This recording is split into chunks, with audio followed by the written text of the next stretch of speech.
Questão 67, Enem 2011, que fala de radioisótopos. São os isótopos radioativos de um determinado elemento. Eles são frequentemente utilizados em diagnósticos por imagem. Já vou mostrar uma ilustração só para você ter uma ideia de como que é feito isso. Um exemplo é a aplicação do iodo 131, né? Um dos isótopos do iodo é o iodo 131, que é radioativo, para detectar possíveis problemas associados à glândula tireoide, porque a tireoide é uma glândula que absorve bastante iodo. Para o exame, o paciente incorpora o isótopo radioativo pela ingestão de iodeto de potássio.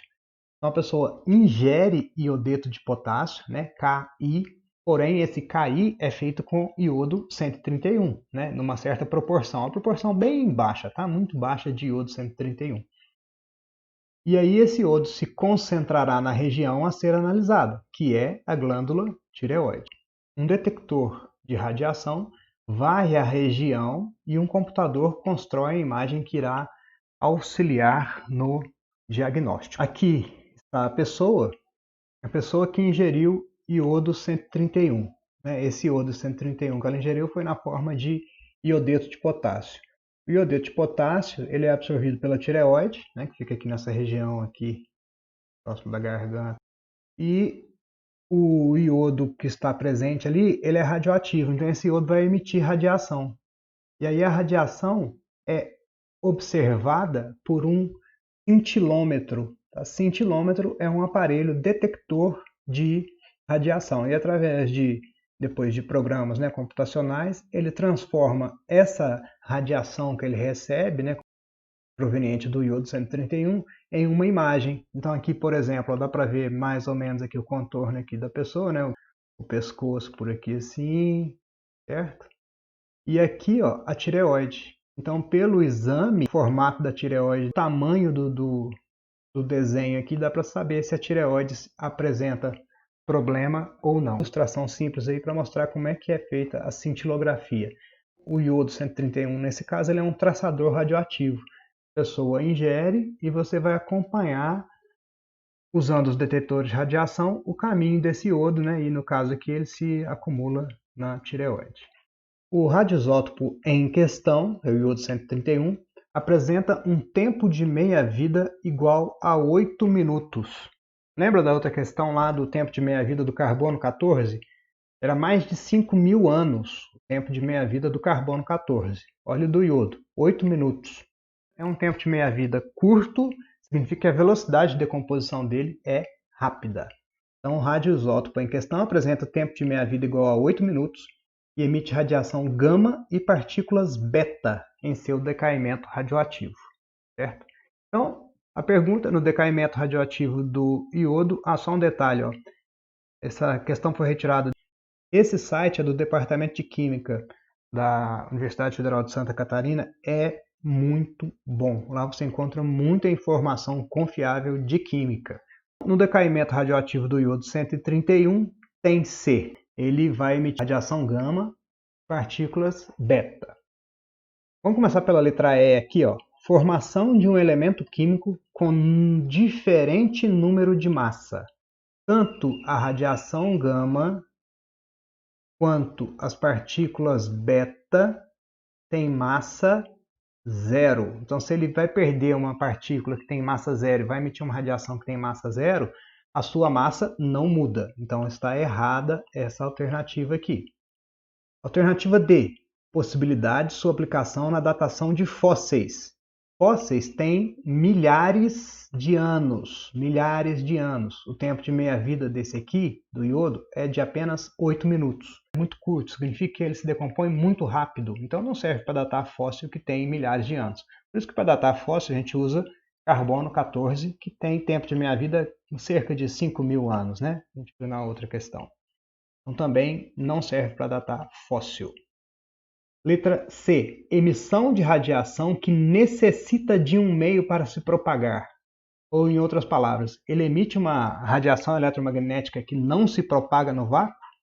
Lembra da luz? Luz é uma radiação eletromagnética. E o que é C? Velocidade de propagação da luz no vácuo. Então, as radiações eletromagnéticas, elas se propagam no vácuo, sim, senão a luz do Sol não chegaria até a gente. Está errada, certo? Agora, a letra B. Você vai ver na resolução mais detalhada em seguida aí, produção de uma partícula subatômica, ou seja, menor do que o tamanho de um átomo, elétron, próton, nêutron, tá? Com carga positiva. Ele emite uma partícula beta. Quando ele emite uma partícula beta, de onde sai essa partícula beta? Sai do nêutron. E quando o nêutron emite uma partícula beta, ele deixa de ser nêutron e se transforma em próton. Então, tem produção de uma partícula subatômica de carga positiva? Tem, está certa a letra B. Porém, a letra A diz que ocorre redução de sua massa a 1/4 da massa inicial em menos de meia hora. Vamos fazer as contas. Com 100 gramas, 8 minutos. 100 gramas, em tempo zero, passados 8 minutos, vai para 50 gramas, é metade. Passados mais 8 minutos, vai para 25 gramas, que é 1/4. 1/4 em 16 minutos. Menos de meia hora? Sim, está certo. Tá? Então, a resposta do gabarito que a gente tem para essa questão é a letra A. Mas, tanto A quanto B estão corretas. Provavelmente essa questão foi anulada, né? Eu não tenho essa informação, beleza? Olha aí a resolução comentada, você vai entender um pouquinho mais. O iodo radioativo emite radiação gama e partículas beta em seu decaimento. Quem é o produto final, que eu vou chamar de X por enquanto, né, que o iodo se transforma ao emitir radiação gama e partículas beta?